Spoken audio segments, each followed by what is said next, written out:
Ahoy! There are tons and tons of things on the New World PTR that weren't officially announced, and today I want to talk about a few of them, not all of them, but the ones that relate to the expansion, because we can actually find out a surprisingly high amount about the expansion at this point already. And I'm not just talking about the zone itself, but also other things surrounding it. But we get to those things later. Let's begin with the zone itself. When you enter the PTR for the first time, you actually get a little warning that First Light has fallen into the hands of the Angry Earth. Answering the call of the ancient huntress Ardiana or Artemis, they've destroyed our homes and taken our friends captive. When you go down to First Light, there's this vine wall that surrounds the entire area, but it has some little cracks that you can see through. It also has some NPCs that tell you a little bit, and it also has some of the plants growing on the outside of the wall, so it gives us some little ideas of what it may look on the inside.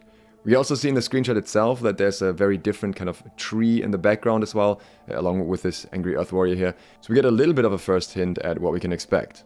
Looking over the wall, we can also see some pinkish trees on the inside. But if you keep walking around a little bit, you actually find some new types of bushes that we don't have in any other area yet. Some new types of plants in general as well. So again, we can see what it's going to look like on the inside. There are also some plants that may be the new herbs or something, or at least something that's going to grow on the ground. All very cool looking in my opinion. We also have a variety of different kinds of vines, so the Angry Earth have definitely been very busy. Looking further into the area, we can climb up a little bit and we can see some palm trees on the inside as well.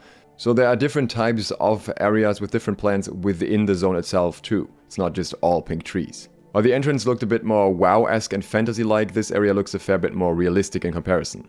We can actually walk down to the end of the wall though, and we can kinda get around it, which allows us to peek into First Light a little bit more. On the way there, we can see a massive mountain buildup with tropical trees on top, which I'm pretty sure was not in First Light before, at least not in this form. So we seem to have another area there that's gonna be climbable to some degree, that's higher up the mountains.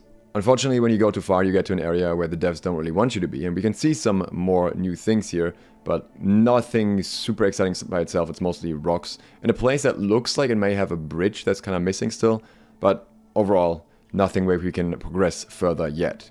After traveling further around the area, I found a spot where you can kind of look in a little more. You die if you do so, but you can see some other unique looking plants there once again. There's also some scenic storytelling here, and one of the pathways that allows you to enter the zone, we see this glowing portal. There is a cart in front of it that's broken down, so we will probably find out more about the victims of the Angry Earth here. Further down in Cutlass Keys, we can also find something very funny. I'm gonna call it the open air cinema.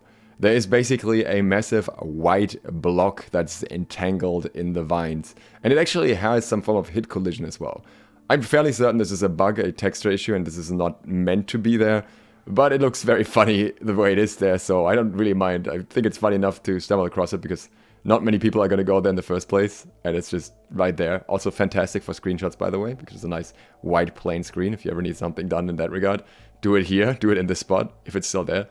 I don't think this actually has a message, though it could technically be some kind of stone formation as well, but I think it's actually just a texture bug.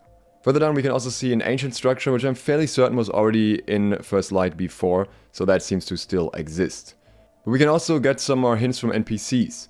Beatrice Marchand tells us to stay out of First Light, the damn place has gone to the devil, I've never seen plants creep around people's necks and snap them in two like that, should have heard Arnie scream. So I would imagine that this may refer to some form of root mechanic that we'll see once we're in there. The second NPC on this side, near the main entrance I would say, is Yuta Aoki, who says, whoever you knew in First Light, if they didn't reach out to you, say a prayer for them and move on. Beatrice is right, the plants have turned on the humans who once hurt them. While those guys don't really tell us anything new, Julian Wade most certainly does. This NPC is a bit further down, hidden in Cutlass Keys, and he tells us, a Gorgon in First Light, can you believe it? Meat-eating creepers were bad enough, I ran when I heard that hissing hair. Now, I quickly want to make something clear here. This Gorgon is not referring to a dinosaur. I've seen some speculation about that, and we have no hints whatsoever that there will be a dinosaur in the new zone. I'm not saying it's impossible, but we have no indication of that being the case at all. Because this Gorgon is actually explained further by the last sentence, saying, I ran when I heard that hissing hair. The Gorgons were Medusa and her sisters in Greek mythology. The hissing hair in that context refers to Medusa's hair being snakes. I think this works very well with this whole nature striking back theme, and obviously, since Artemis is also a Greek goddess and she's kinda leading this attack, it would only make sense that she recruited Medusa to help her out with that. Of course, it could also be one of the other sisters, but Medusa is by far the most popular and known one, so I think they would go for that one, just to have the bigger pull of the bigger name. Though they typically do rename the gods anyways to an in-game name and then have that reference to the goddess or the god, so we'll see if the name is ultimately Medusa, but I'm very certain that the character itself is going to be Medusa. What I'm curious about in that context is if Medusa will be part of the main quest line and will maybe be a final solo boss, or if Medusa will be a dungeon boss. We have a potential hint on that we'll get to in a second, but before that I want to show you some quick clips. This was discovered by Toriko on Twitch, I will link his channel down in the description, and he managed to find a way to get into the entrance area of the zone a little bit. He couldn't get very far, but we're getting a first taste of what the new zone will look like. Very pinkish, very bright. A little bit of Eden Grove aesthetic there for sure, but also different enough that I definitely like it a lot. Definitely stronger jungle vibes here, so I think that's pretty cool looking. The sky here also seems to change in a different way when it gets closer to nighttime. The design gives me a bit of World of Warcraft vibes, but I like that honestly. I think it's cool that the zone has this kind of unique look to it, and like I said, other parts of the zone also look very different from what we've seen so far. So it's gonna be interesting. I think there are gonna be a lot of different parts that have different aesthetics. And speaking of aesthetics, I also want to show you some places that are incredibly aesthetic around the area itself, especially at nighttime. So if the zone itself looks anything like the wall does in some places, this is once again a zone where the designers have absolutely knocked it out of the park. It just looks fantastic so far, and I love the design, and it's everything I was hoping for. But as usual, by going into the files, we can dig deeper and find a little bit more information.